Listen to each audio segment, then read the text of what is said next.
Good evening, everyone. I have a wonderful surprise for all of you. I have a manila folder.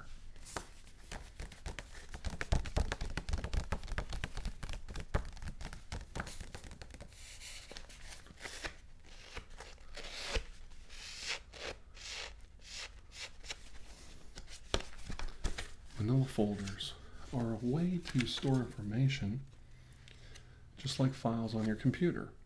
And if you're old enough, you've probably used them in the past.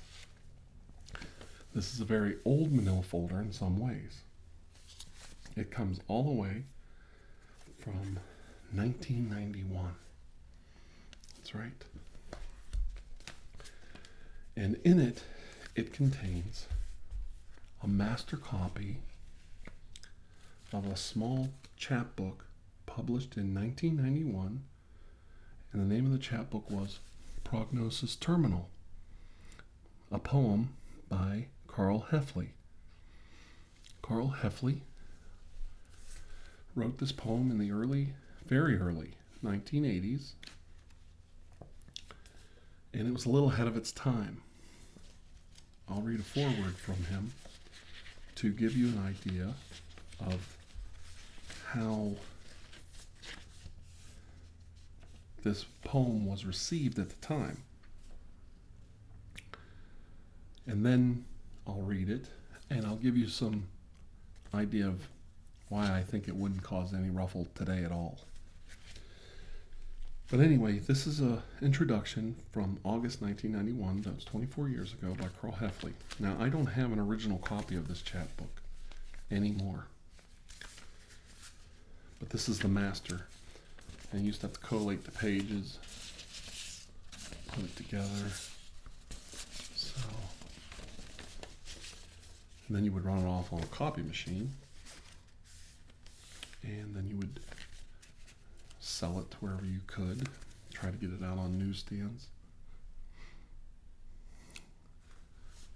Carl's a really nice guy. Back then we had to write each other letters. I don't know if Carl's still around, but if he is, I'd love to get in touch with him. He was a really nice guy. Well, anyway, here's an introduction about Prognosis Terminal that Carl wrote in August 1991 to give you an idea. Some things come back to haunt you. Things you thought were long gone, buried, and forgotten. Things like, for me, Prognosis Terminal. When it first appeared several years ago, it caused a commotion in the world of the small press, and I'm still trying to figure it out. Now, back then, people that wanted to be publishers, because of the advent of copy machines and computers, early computers, did a lot of self-publishing, and that's what he means by small press. Much in the way that a lot of people are videographers now because of the advent of cheap video recording equipment and the power of the average home computer. So, the reaction of the readers who first came upon it was so strong that, as a result, the publication which first ran it refused to even look at anything else from me, let alone publish it. Even today, years after the fact, I'm still asked on occasion if I'm the guy who wrote Prognosis when I submit to a new market. Yes, I confess, it was I. I wrote the damn thing. So if the thing has caused me so much grief, why have I consented to have it reprinted? Because, simply put, I still believe in it. I still believe in what it says. I believe that the message is important.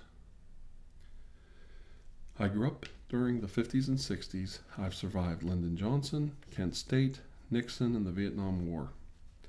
And in that time, I've watched this country take a giant step backwards towards oppression and censorship. More important, I've listened long enough to the moral majority and kept silent. Prognosis Terminal is my answer to those who think that a little bit of censorship is okay. It's my response to the book burners, to the faction out there who would decide What is proper for me to read, to see, to listen to, even to think?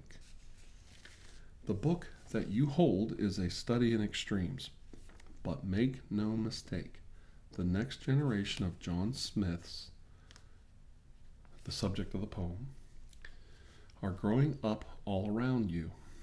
Even as you read this, they are being shaped, formed by a society where the Jerry Falwells of the world are telling them what to think and what to feel. And the most frightening thing to me, the thing that haunts me the most, is that if something isn't changed soon, then indeed, for this great country of ours, it will be Prognosis terminal. Now that's Carl Heffley's own words in August 1991. Now here's the actual poem. It's 3 pages. That's pages 1 and 2, and there's the 3rd page. Now it's a little graphic, but I think we can handle it in 2015. Seeing as it was written back in the 80s, it can't be that bad. But you let me know what you think. Now, I'd like to read Prognosis Terminal by Carl Heffley. When John Smith was born, everyone agreed that he was destined for great things. He was born in the appropriate year, 1950, a new beginning. The right month, April, the month of promise, and even the correct time. 8 p.m., still time for everyone to get a good night's sleep. His parents were of the right background, white, Anglo-Saxon, the right age, he 28, she was 25, and the right occupations, dentist and teacher. They held the correct political views, from the buck stops here to I like Ike, and belonged to all the acceptable organizations. The Masons do such good work. Yes, Johnny was destined for great things. He started school at the proper age, 5 years old, and went through his first years of academia without mishap, except for the occasional scrapes and bruises. When he was 10 years old and big for his age, the school board decided that Tarzan of the Apes was unfit for children. After all, Tarzan and Jane weren't married. But Johnny didn't mind too much. And besides, he much preferred Burroughs' Barsoom novels. And John Carter and Deja were married. A few years later, but not that many, they did the same thing to Lawrence's Lady Chatterley's lover. But they left the fox, go figure. And again, Johnny didn't mind too much. And anyway, he was reading My Gun is Quick. Spillane sure can write, so he hardly noticed at all. About the same time, EC Comics, remember Tales from the Crypt, was found to be an unwholesome reading. The same month, Men's Magazine ran a full-color 16-page layout on Hitler's death camps and was taken off the newsstands forever. Its place on the shelves being taken by such literary journals as Confidential and True Confessions. Yes, the powers that be were making America safe for Johnny. Johnny's high school years passed quickly, but not too quickly, and everyone thought how heroic young JFK was. As not what you can do when he sent those brave Cubans to the Bay of Pigs. We supplied only the best weapons, and how cowardly Castro was when he fought back and won. We also set up that noble blockade, but everyone seemed to forget that we had missiles 2 miles from the Russian border.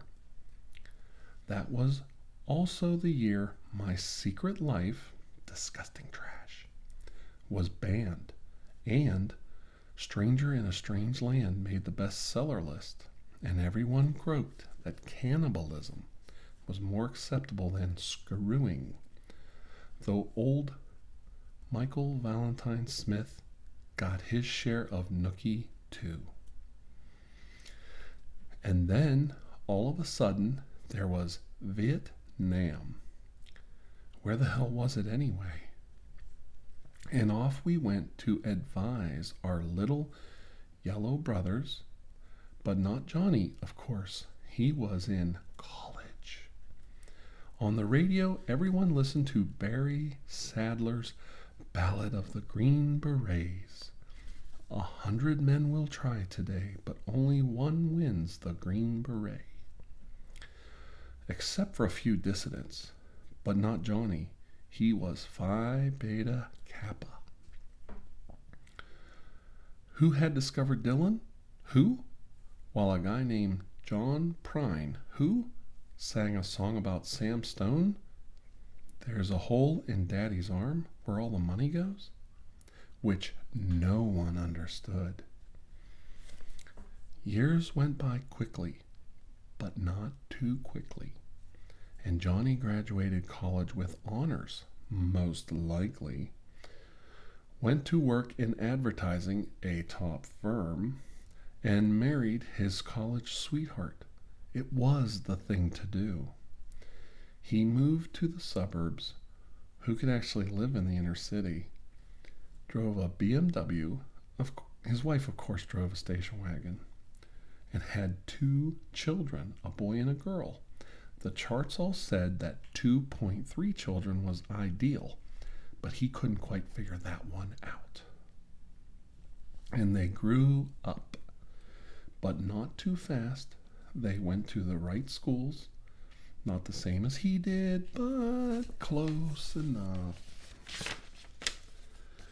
Read the right books, he made sure, and had friends who were acceptable. You can't be too careful.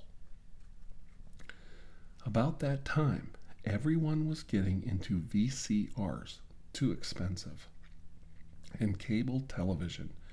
Can you believe the trash they show? Video stores started popping up everywhere, even in the suburbs, where you could actually get movies like Deep Throat, unbelievable, and Marilyn Chambers showed you what went on behind the green door. Johnny was so disgusted with that one, he had to watch it 6 times. Johnny headed the neighborhood watch. He was a natural to clean up the video stores, and of course he was successful. Of course they didn't touch Faces of Death parts 1, 2, and 3, and 4. They were acceptable. Shortly after that, his son, where had he gone wrong, started smuggling a magazine called Cherry into the house. He put a stop to that fast. And his daughter started asking pointed questions about birth control. He instructed his wife to tell her that no was all the birth control information she needed. He never understood why. All in the same year, his son was arrested. He was only 17, for God's sake, and charged with rape. His daughter, his baby, ran away with a high school dropout, a Jew, and his wife filed for divorce. How dare she? It was also the year that John Smith carried a 9mm pistol with a 15-round clip into the local library in his neighborhood. No one told him to hush. Killed 2, including the head librarian. Wounded 3, won a pretty young thing his son once dated, and put a bullet through his head.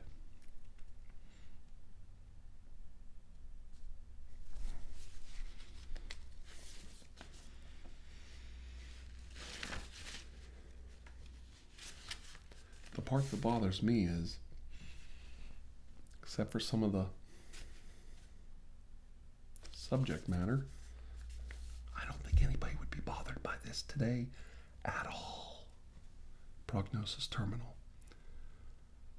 A poem written in the early 1980s by my friend, and I guess a little visionary, Carl Heffley.